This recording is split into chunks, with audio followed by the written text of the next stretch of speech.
What everybody has been waiting for.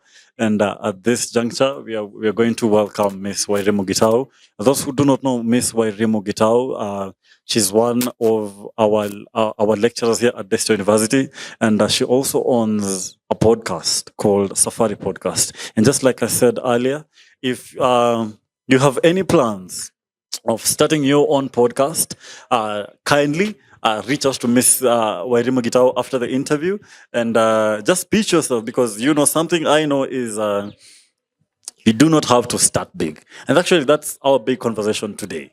Everybody wants to start big, and everybody wants to start from a point of big capital, especially when somebody is starting a podcast or a media house. But nobody knows that when you're starting a media house or a podcast, you have to start with whatever thing you have. Now, just introduce yourself and tell the people who you are and what you do.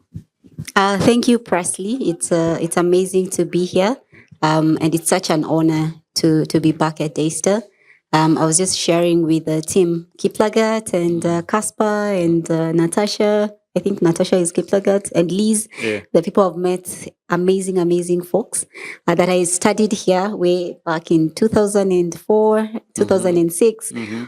When this green was not as green as I see it right now. So as you say, Presley, I'm Wairimu Gitau. Mm-hmm. I am an adjunct lecturer at Daystar University, School of Communication in Film and Media Studies. I have worked with international organizations such as Doctors Without Borders or Médecins Sans Frontières in French. So bonjour to every Bonjour. French speaker who are our students. Mostly I know we have students from Congo. I've worked with the WHO as a communication and media consultant. I've worked in media. I started off at KBC, then later worked with Nation TV, CNN as a producer, and Canada Broadcasting Corporation. And I'm the host, the producer, the founder of Safari Podcast. And I also manage and run a consultancy firm called the Huska Hub. And I'm a mother of two, so I wear too many hats. Too many hats indeed. Too many hats. Yeah. I mean, just from your profile, somebody would ask themselves, what would take one to start a podcast? Because I was actually looking at your profile yesterday, and I just thought to myself, I've always wanted to start a podcast, but everybody wants to start big. Okay, I'm one of those, by the way. I'm actually one of those. Yeah. Everybody wants to start big from a podcast point of view. Mm-hmm. And what would you tell somebody who wants to pitch themselves, or rather pitch their podcast in this certain big media company? Yeah. What would you tell somebody like that? That's a really great question, Presley. I'll take you back into 2024. In one of my radio classes, I invited my former boss at Canada Broadcasting Corporation, who had moved to work with National Public Radio, NPR, which is a US state-owned media. And he's also now doing podcasts, producing for different companies, training people on podcasting. And one thing he said, as you have said, you keep it simple, start simple, and you grow as you go. So how I started off was very simple. I started with my phone. So mostly this is where I would record my audios. I would I'll go to interview, and I'm interviewing you with my phone. The content was not that great. I see someone I know from back in the day. The content wasn't that great, but in terms of audio quality, yeah. So this is the technical bit of it. And then later I upgraded to a H2N audio recorder. I bought an entire mixer with a microphone. And I've been doing some recording at Daystar University Valley Road studio as well. So take advantage of the available resources that you have to start. Starting one is not very difficult. Spotify, Podbean, they are platforms out there that can allow you to host your podcast for free. If you're looking for monetization, I haven't gotten there yet. This was more of a passion project. I felt very deeply that I needed to tell authentic African stories. and deep, authentic African stories where we will venture into who you are as Presley, what you have achieved as Presley, but how have you navigated challenges in life? What were your high moments and your low moments? So that is why the podcast is in itself a safari. I actually like what you said there. Something about authenticity here. What does authenticity look like in terms of podcasting? Because when you look at it from a business point of view, everybody wants to do the trendy things. Everybody wants to jump on things that would make them get the quick numbers very fast. So, what does authenticity look like from a podcast point of view? Okay. Authenticity, that's a very key question. And I was hoping someone would ask me that. When you say authentic, what is that? Or are you just throwing another jargon term out there so that it can trend? Within an organization that I was working for, when we were doing communications campaigns, we used a document that would guide us. And it had the 5 W's and H. So going back to the elements of journalism, the why, the what, the when, the who, the how, the where. Yeah. And when you think about it, sometimes we say it as if it's a choir, but we forget to implement it. And that's what authenticity is about. It's about implementing the 5 W and H in any story. But very, very importantly, finding the story that no one is necessarily not talking about on sharing. So you asking about what authenticity is very authentic because not so many people have asked about it. And in an age where there's a lot of misinformation, disinformation, malinformation, deep fakes, finding story within the community you're with allows you to be authentic. Because one story you can find in Athi River, you'll not necessarily find it in Nairobi. I'll give you an example. When I was a student here, I worked very closely with a few colleagues, Mark Indasi, Benson Kamari, and among others. And we I founded a club, which we called Salidao, Save a Life Daystar University. And the niche for this club was to respond to the needs of people who are living with HIV and AIDS. So back in the days, Mombasa Road was still there. There was a very heavy number of sex workers, commercial sex workers within the area because of the truck drivers. And there was an informal settlement, I don't know whether it's still there, called Carton City. I haven't heard of it. Yeah. And there were alarming numbers of people who were dying because of HIV and AIDS back in the day. So by creating that club, it also attracted the media because media was not aware of what was happening in that particular community. So finding stories that are not necessarily trending, but are having a major impact on the community is very critical, and making them authentic by now finding solutions. We are not just reporting and leaving. We don't want to be a Kevin Carter who filmed that child who was dying in South Sudan many years 94. ago. Yeah, and leave. We want to film and say, what do we need to do? So also changing our attitudes as human beings about what really matters in humanity for a dignified life for every person that you're reporting about is very, very important. I mean, Ms. Gitau, I want to take you back. You've mentioned something about monetizing your podcast, and you've mentioned that you haven't monetized your podcast yet. But talking about monetization of podcasts in Kenya, right? Tell us something about young guys who are getting into media or rather who are getting into podcasting, and they just want to get all of these quick numbers and the quick money. So how would you tell a young person who's starting their own podcast and a young person who wants the quick money very fast? Because from your point of view, you started your podcast Kitambo, and as much as you haven't monetized it yet, it's serving the community. Yeah. That's what I believe. So what would you tell somebody who's starting his own podcast and they already want to monetize it? Wanataka ku get the quick money very fast. The dough comes, the cheddar. I think you need to sit down and ask yourself why you're starting the podcast. Yeah. I think once you know why, I started it because I felt I needed to tell my story. I needed to tell the stories of my community. I needed to tell the story of other Africans. I needed to amplify African stories and narratives. I needed to change the discourse within which issues in our community are represented. So that's passion. For me, that's passion. And if it pays now or tomorrow or in 10, 20 years' time, I will still carry it because that's what I believe in. That's what I'm trying to do for myself.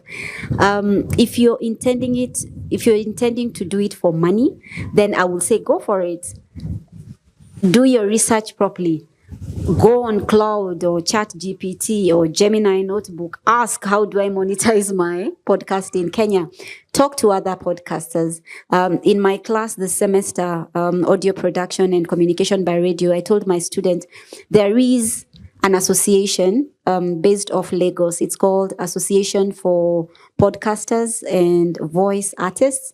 And it provides opportunities and offers an events board where you can have grants, where you can apply for grants, where they can connect you with companies that are looking for podcasters, for voice artists. So there are opportunities to monetize there. Also, sell your brand. Build a visibility about what you're able to do.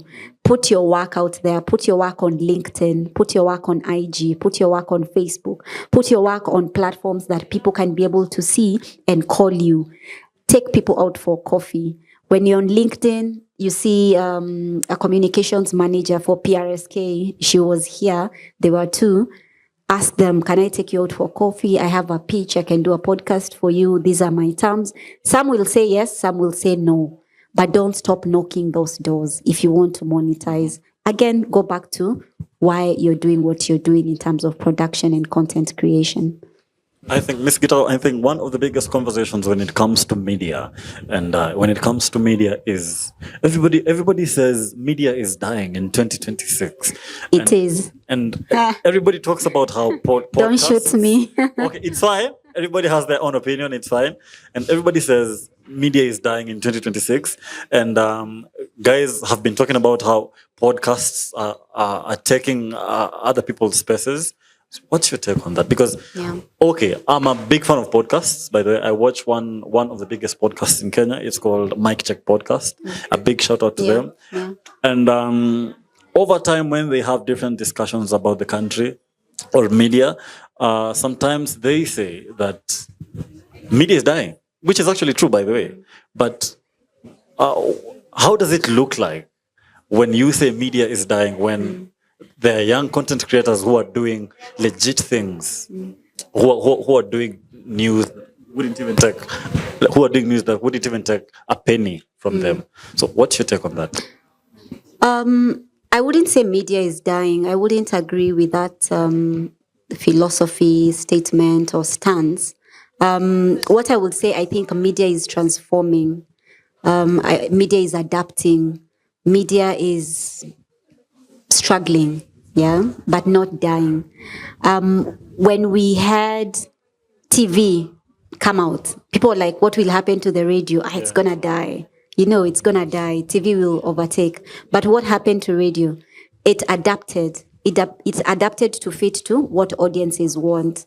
So what I think what will happen more with media is an adaptability that goes beyond the main elements within journalism that we're experiencing now.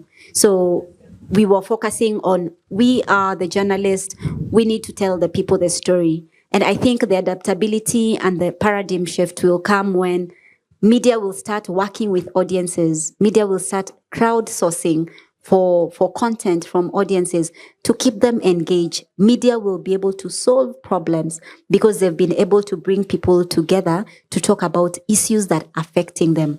Media will become hyper-localized. So when you talk about technology, when you talk about innovation, we keep saying we need to have local solution for local problems. We need to have homegrown solutions for homegrown problems, etc., etc. And the adage keeps going.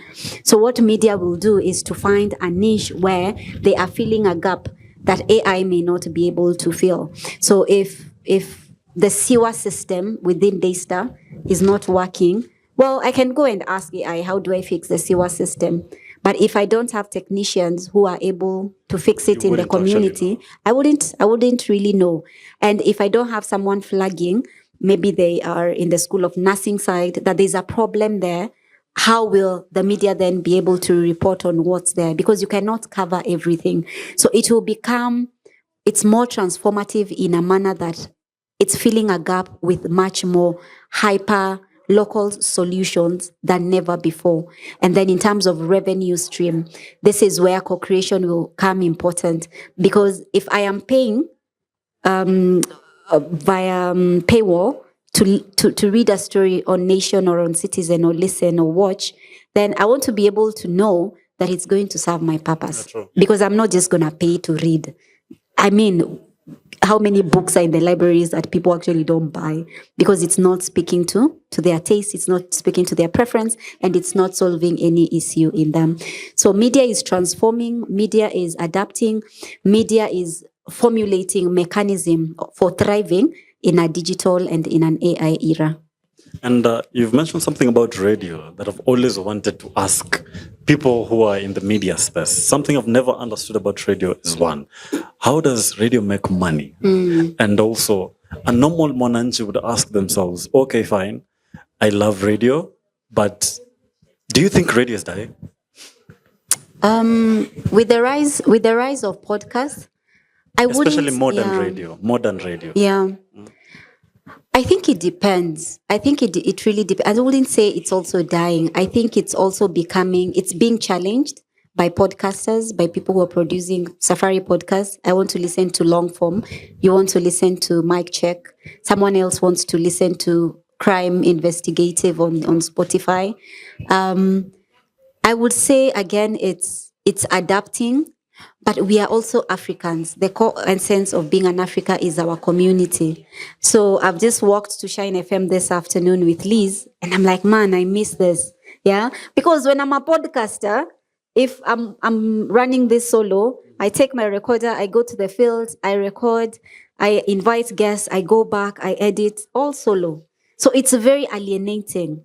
Whereas when you work within a community system, there's that support mechanism you have. You could have a producer and the conversation. So as a community based on social mantra of engaging with each other, of harambe, of communing together, I think radio is not going anywhere anytime. It might be dwindling, but it's here to stay. And in terms of making money, it's for communities. I started... So I was born and raised in Mathare, which is an informal settlement in Nairobi. So growing up there was that gap of, man, like these cops, they're harassing us all the time. And I think that's why yesterday in the panel, I mentioned about We Are Not Dogs, because that was a documentary on extrajudicial killings of young men and women in Mathare slums. So I enhanced and strengthened the media system and called it Mathare Radio because I was not the only one who had tried to open Mathare Radio. The late Bob Munro, I used to play football, of Mathare Youth Sports Association, also had tried. It did not work. Sami Gitau, who used to work with a Japanese organization, JICA, also tried. So when I came on board, what different did I bring from the legends? I brought the digital aspect of it, and MACU, it went on air. And for a very long time, Mathare Radio was on air because we had the digital component incorporated in it that even the Communications Authority and MCK had not yet come up with policy on how to regulate online radio. So again, radio is diverse, it's transformative, it's community, but then it's how we also bring out community members to participate in the production of content that change lives, that impacts their lives.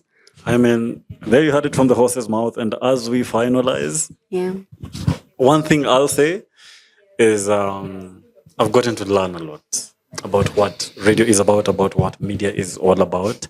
And I cannot wait to have more discussions with you. Absolutely. I'm looking forward to Asante sana for coming. Thank you for having me. You're welcome. And there you heard it from the horse's mouth. I don't know if any of us has any question. Just before we finalize, any question in regards to what Miss Wairimu Gitau has talked about? Any question? Yes, I saw. It looks like there are no questions. All right, thank you. Thank you, Presley. You're welcome. Pleasure.